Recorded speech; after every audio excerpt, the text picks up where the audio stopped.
Buenos días, séptimo básico. Esta clase es de síntesis de la unidad 1, ya que habla acerca de los microorganismos, ¿cierto? La utilización de ellos, cómo nos benefician, pero también algunos de los microorganismos también nos enferman, ¿ya? Y terminando esa unidad, la siguiente síntesis. ¿Cuál es el propósito? Conocer la importancia entonces de los microorganismos que son beneficiosos para las personas y también cómo cuidarnos de los microorganismos que nos causan enfermedades.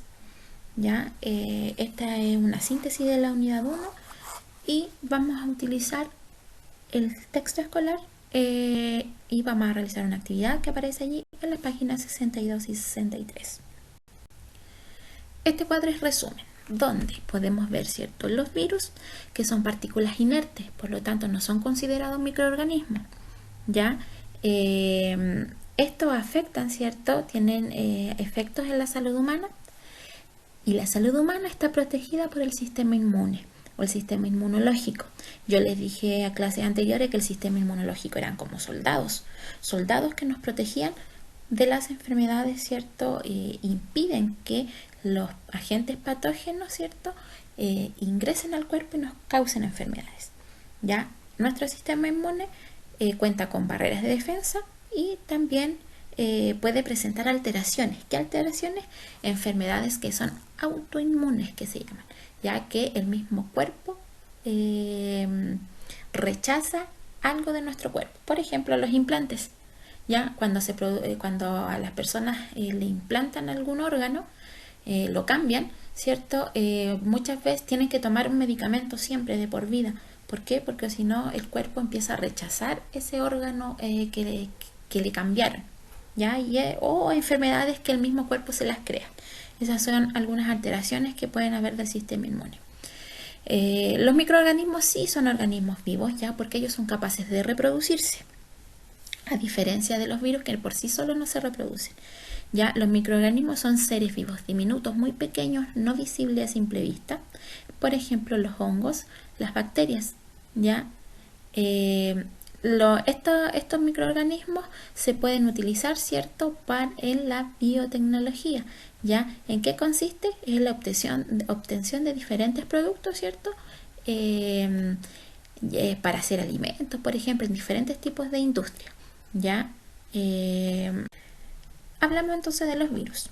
Los virus, ¿cierto?, tienen un solo tipo de ácido nucleico o de material genético, ya que puede ser ADN o ARN. Estos virus, se van a multiplicar dentro de células vivas, ya utilizando la maquinaria de síntesis de la célula.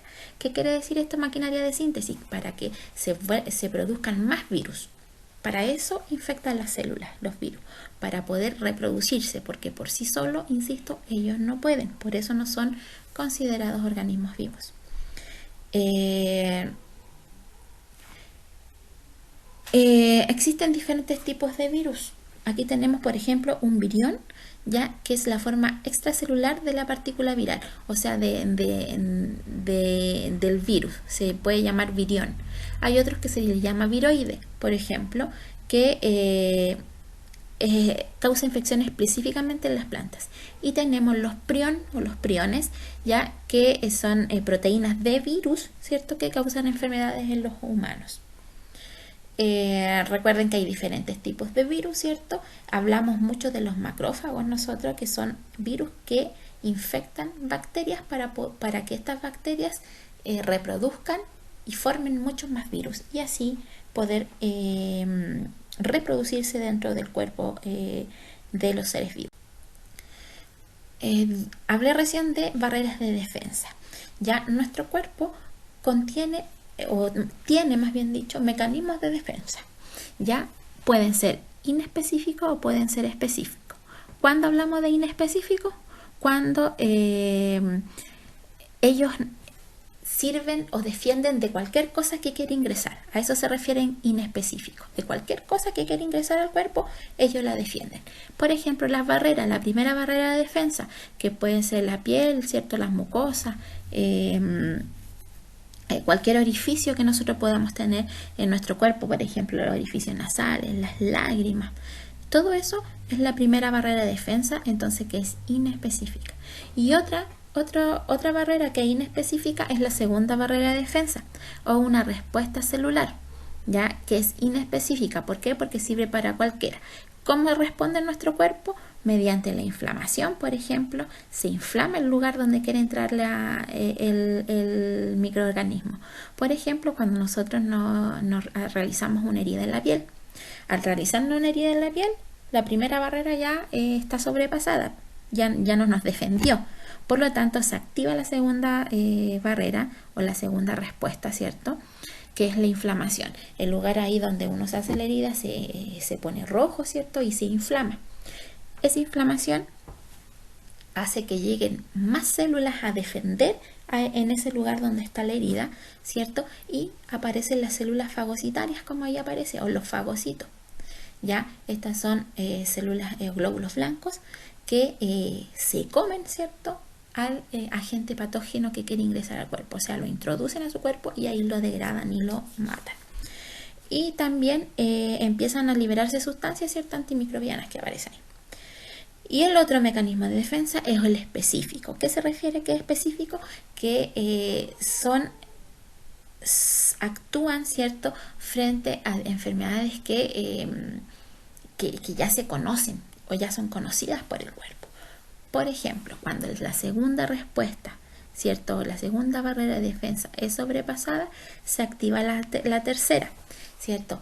Van, ¿cierto?, a la pelea nuestros, yo les dije que eran una especie de ejército que teníamos en el cuerpo, ya son todos los glóbulos blancos que van a defendernos para poder evitar que se propague la enfermedad, ¿ya? Y aparecen dos tipos de respuestas. Aparecen los linfocitos T y los linfocitos B. Ambos tipos de respuesta producen células de memoria. ¿Ya? Las células de memoria hay que recordar que son células que se acuerdan de la enfermedad. Por lo tanto, cuando llegue a ingresar un patógeno que ya ha ingresado antes, actúan, ¿cierto?, estas células de memoria y dicen, yo me acuerdo de este virus, por ejemplo. Yo me acuerdo de este virus y yo sé cómo lo podemos matar. Esas son las células de memoria. Como por ejemplo la varicela. La varicela es una enfermedad que nos da el 99,9% una sola vez en la vida, ¿ya? Y después no nos vuelve a dar varicela. Por lo mismo, porque actúan nuestras células de memoria, entonces nuestro cuerpo ya sabe cómo defenderse de esa enfermedad o de ese virus. Para eso también son las vacunas. Las vacunas, ¿cierto?, es el virus, ¿cierto?, principalmente virus o la bacteria, pero que está inactivo.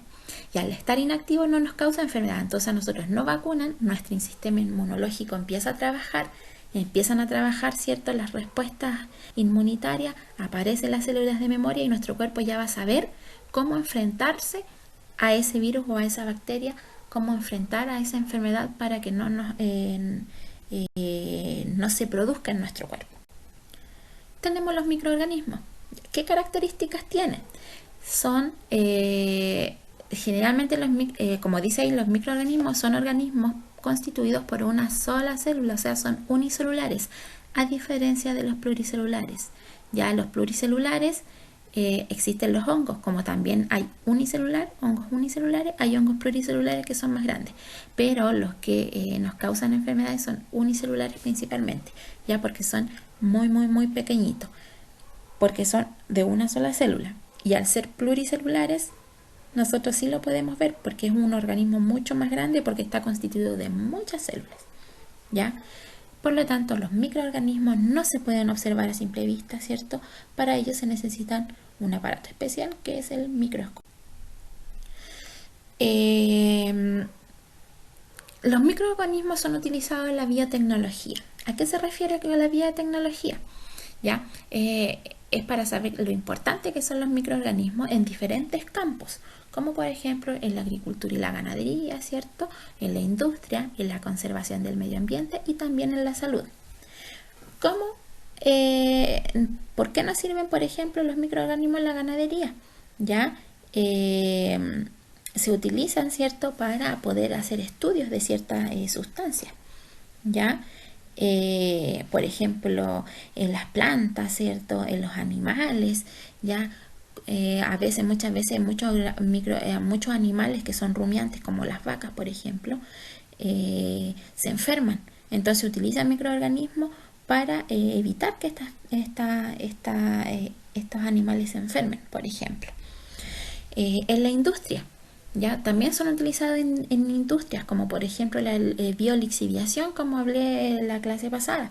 Ya se supone que ustedes investigaron de qué se trataba la biolixiviación y tenía que ver con la industria minera. Ya hablamos de las fermentaciones, por ejemplo, la fabricación de alimentos, ya en la farmacia para la obtención de medicamentos. En la conservación del medio ambiente se utilizan, por ejemplo, para obtener energía, como el biogás, como lo vimos en la clase pasada, ¿ya? O para luchar contra la contaminación cuando hay un derrame, por ejemplo, de petróleo. Hay bacterias que se comen, ¿cierto? El petróleo y a la vez va descontaminando el agua, por ejemplo. Y en la salud, ¿cierto? Se pueden estudiar, ¿cierto? Los microorganismos y así evitar o saber cómo evitar enfermarnos por culpa de los microorganismos que no son beneficiosos para nuestra salud. Entonces, después de esta síntesis, ¿cierto? Ustedes van a realizar la actividad de la página 62 y 63, ya donde van a consolidar sus aprendizajes de la unidad número 1. Deberán explicar, ¿cierto? Analizar, aplicar y evaluar conocimientos. Ya ahí en esa página está especificado qué hacer. Pueden ayudarse de su libro, no hay problema, ya, o de las guías que se subieron a la plataforma de guías anteriores. Cualquier duda, cualquier consulta a través de su profesora jefe. Cuídense, que estén muy bien. Recuerden, quédense en casa sin salir a la calle, no es necesario, excepto cuando sea algo como muy urgente. Ya, pero se cuidan. Un besito a todos. Chao.